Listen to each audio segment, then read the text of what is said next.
Boleh fly, tapi ada certification kata rabun kena bawa spek. Diorang kena bawa 2 spek.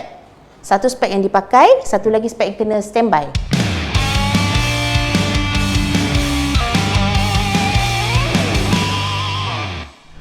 Okay, Assalamualaikum. Saya Zarul Hussein aka Zarul Umbrella. Welcome back to my channel. Video kali ini kita nak mengupas apa itu aviation doctor, kepentingan dan fungsi dia dalam dunia penerbangan selepas ini.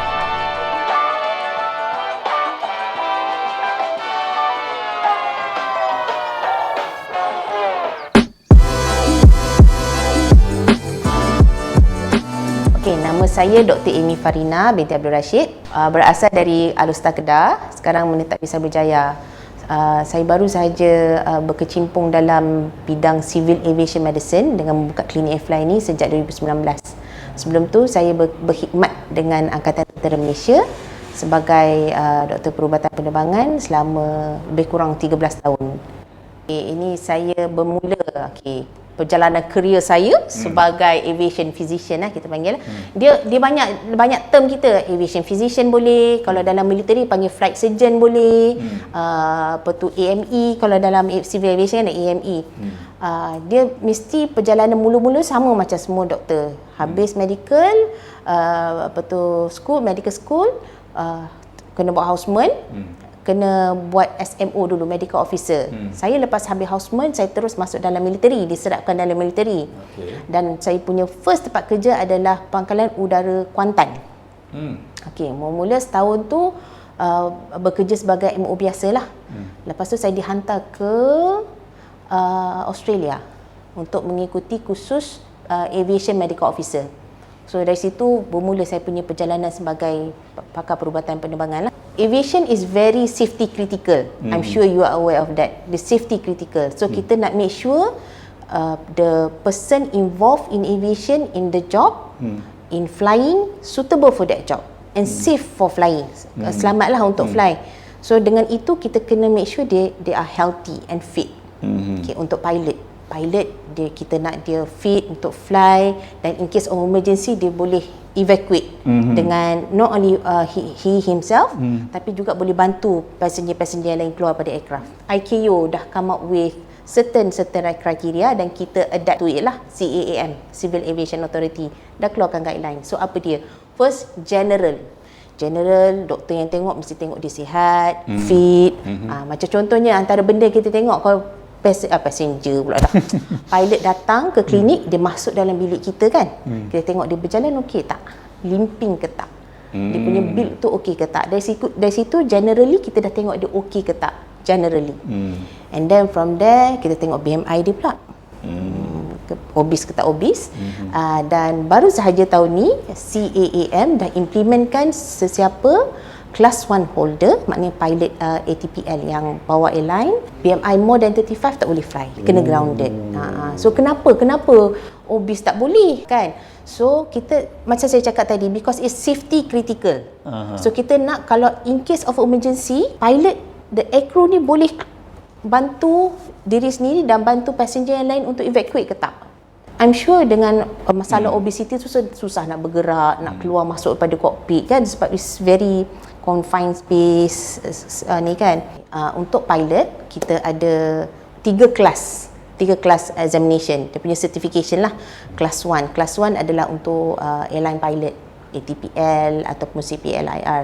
Kelas 2, kategori kelas 2 medical adalah yang untuk pilot bawa GA pilot, General Aviation, yang macam flying club semua kan. Yang kelas 3 adalah untuk air traffic controller. Macam mana? Initial kena ada. Initial memang kena ada untuk semua kelas. Untuk cabin crew pun kena buat initial. Dan untuk cabin crew, dia punya equivalent standard dia adalah untuk kelas 2 pilot. Kelas 2 medical examination certification. So first initial kena buat untuk semua. On initial masa tu buat penuh lah. Sebelum datang jumpa kita sendiri, aviation medical examiner, dia kena jumpa pakar mata dulu, nak tengok mata okey ke tak. Selalunya sebelum datang kita memang semua akan cek mata dulu. Of course mata is very critical kan. So dia akan tengok mata okey ke tak, ada rabun ke tak. Rabun boleh fly tapi jangan rabun teruk sangat. Kalau rabun sebelah mata sikit, sebelah mata besar pun tak boleh juga. bukan besar. Maknanya tak sama dia punya tahap kerabunan tu pun tak boleh juga. And then kalau ada masalah astigmatism, kan, pun tak boleh juga. So after dah jumpa doktor pakar mata, baru dia datang ke jumpa doktor aviation medicine ni.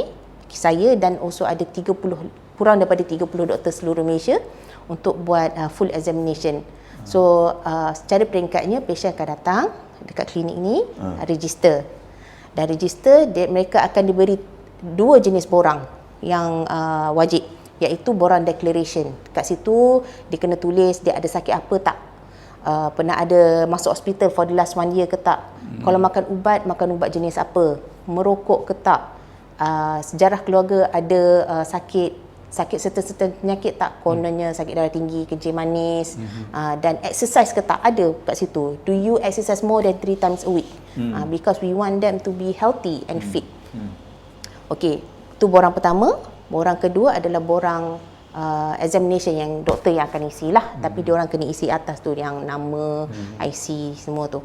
So after that, di klinik ni prosedur dia adalah dia akan ambil dia punya blood pressure, masuk ke dalam bilik, ambil blood pressure, ambil tinggi, berat, and then kita akan ambil darah terus. Sebab kelainan dekat klinik ni adalah kita buat blood examination dekat klinik sendiri, sebab kita ada machines, kita ada invest dalam machine.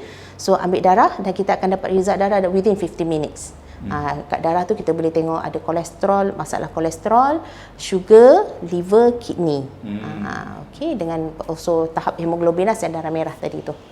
After that, kalau perlu buat ECG yang jantung, buat ECG. Lepas tu audio yang pendengaran tu lah. Lepas habis semua tu baru jumpa doktor.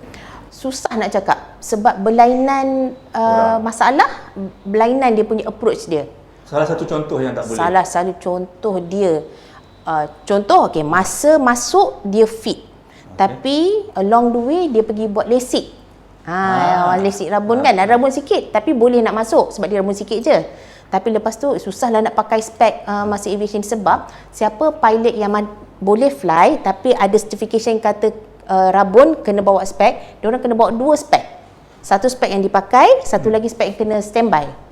In case kalau apa-apa ini spek ni terjatuh ke apa, dia ada another spek untuk dia orang pakai. So setengah pilot rasa leceh, dia membuat lasik. So lasik, once you buat lasik, sebenarnya you ikut requirement lah, you kena grounded for 6 months sebelum kena buat rectification. So daripada situ sebenarnya fit, tapi sebab buat lasik dia tak fit.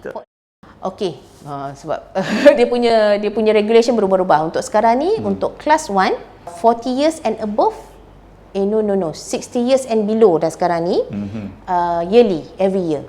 Okay. 60 years and above baru 6 monthly. Okay, tapi untuk kelas tu every 2 years pula, bukan yearly. Melainkan dia macam kelas 1 tadi tu kan mula sepatutnya setahun sekali, tapi melainkan dia tu macam instructor tadi tu. Dia kelas 1 tapi dia instructor, iaitu single operator aircraft. Itu 6 monthly. Over 40. Tengok pada kelas 1, kelas 1 dan tengok di mati crew ke tak. Mati crew boleh setahun, tapi kalau bukan mati crew, single operator, 6 bulan sekali. Kita kena buat screening. Kita ada soalan-soalan, mental state punya questionnaire yang kita akan tanya. Even even kita punya borang pun kita guna, ada borang yang first, our own borang. Bila sampai dia kena isi, how are you feeling today? Ada 4 questions. Kita panggil PHQ 9 punya questionnaire. So kalau dia semua okey, kebanyakannya semua tulis okey lah kan. Okey lah.